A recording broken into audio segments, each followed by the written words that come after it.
just a quick video to show you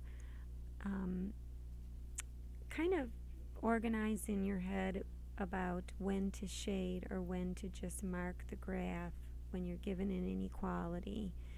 And when you first learned inequalities, this is basically what you did. You were given this is a simple linear inequality, and you basically just solved for x. So you isolated the x, and you came down here and you came up with x is greater than or equal to negative 12. And you went and you graphed that on a number line. And so you marked where your negative 12 was, you filled it in because of the equal sign, and then you marked what's greater than or equal to negative 12. That's what x is. But then you didn't really see what that meant or how it related to the graph or anything like that, so you weren't really sure. And so then you started seeing actual graphs with the x and the y, and you started seeing things being shaded and scribbled in and so on. And this is just a video to show you the difference between those things and how they relate. So let's just say that we took this same graph, and instead of just solving for x, we decided to put everything on one side of the equation as if we were solving, say, a quadratic or what have you. But we put everything on one side and 0 on the other side. So in that case, what we did down here was we added a negative 12 to both sides, which gave us our negative 12, and added a positive 3x to both sides. Combine like terms here, we end up with 36 plus 3x, putting that in proper form, or proper order. We get 3x plus 36 is greater than or equal to 0. So what this is saying now is, and then here's all this down here, what this is saying is the graph, the actual line, 3x plus 36, we want to know when that is greater than or equal to 0. Okay, well, we can show that by this. Here is the line, and this is the line 3x plus 6, and here's our y-intercept, and our slope is 3. So it's in slope-intercept form, so we would go the y over the x up 3 and over 1, and we would draw our line. So when is this graph greater than or equal to 0? Well, here's y equals 0, so it's greater than or equal to 0 in all these points. So those are kind of shaded in. So how does that relate down here? When we originally learned it, we want to know the x value. Well, this is how it relates. Let me move this out of the way.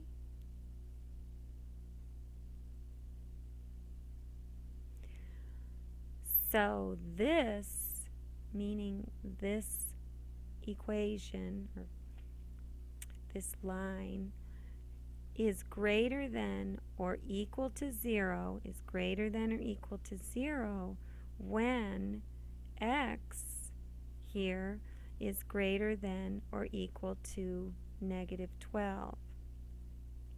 That's how they relate. So as you can see here, here's x equals negative 12. And when x is greater than or equal to negative 12, the y values that correspond to that are all greater than 0, all these y values. When when x is 0, y is 36. And that's greater than 0. When x is negative 5, 3 times negative 5 is negative 15, y is 11, or sorry, 25. So, and that's greater than 0. But these are all x values that are greater than or equal to negative 10, negative 12. So then later on, when you really started getting more advanced in your inequalities with your algebra, you started seeing graphs where they were shading either the right or the left, or you might have even seen some parabolas where, they sketched the parabola and then you saw them shading either inside or outside that parabola. And how does that relate to what we just learned? Well, here's the difference. When you introduce y, if you see y in your equation, you don't see a y anywhere in these equations. But when you start to see a y, when do we shade our graphs?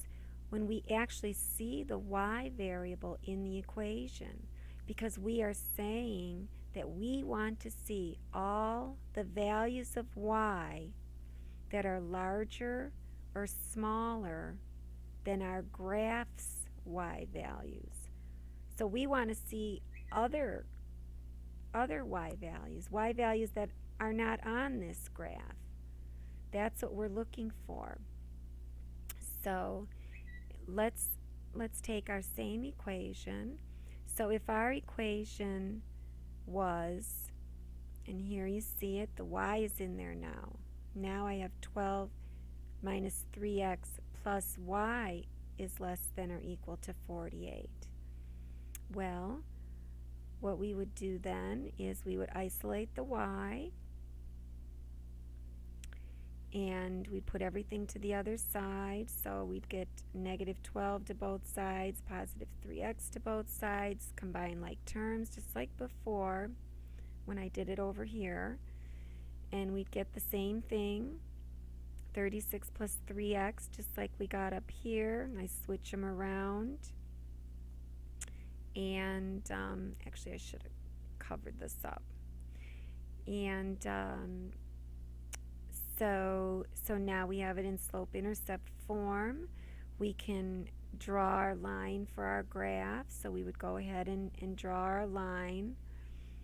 And then what we do, see what we're saying now is, okay, I want to know what values of y are less than or equal to this line.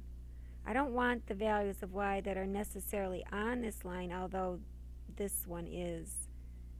We do want the values of y that are on this line because of the equal sign. So I want the values of y that are either on this line or less than this line. That's what we're saying here. So what we would do is we would graph the line, but then we would pick a point outside of our graph. We would pick a point outside of our graph, outside of this line, to test in our function and see if we get a true statement. If it is true, then that's the part that we shade. So I already went ahead and shaded it, but that's okay. So let's move this over. So I picked, so here was the line, the same line we had over there, and I picked a point outside of this line. I kind of knew that 0, 0 would be a y value that's less than, because you can see as it's sloping up, these are the values that are going to be less and these are going to be greater. So I picked 0, 0, but sometimes you may not pick the right one and you'll end up not getting a true statement. But I chose 0, 0, as my point to test. That was my test point right there. And I put it into my equation here, into this, and see if I got a true statement. Well, 3 times 0, this is our x value, is 0. 0 plus 36 is 36. This was our y value for 0, 0. And is that a true statement? Yes, it is. 36 is greater than or equal to 0. Is this true? Yes. So if it's true, then we shade the side of the graph where 0, 0. Oh, you can't see that. We shade the side of the graph where 0, 0 is. And so that's why we shade this part of the graph. So this is completely different, not completely, but halfway different than when you were only given one variable.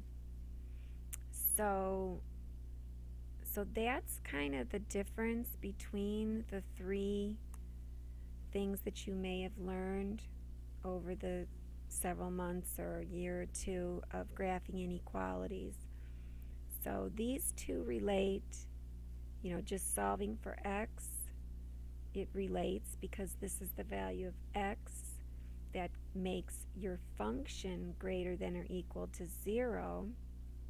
And then these are the values of y that aren't even, well, are or are not on your function. This one, of course, we had less than or equal to. So these are all the values of y that are either less than or equal to our graph. So I hope that was helpful. Thanks.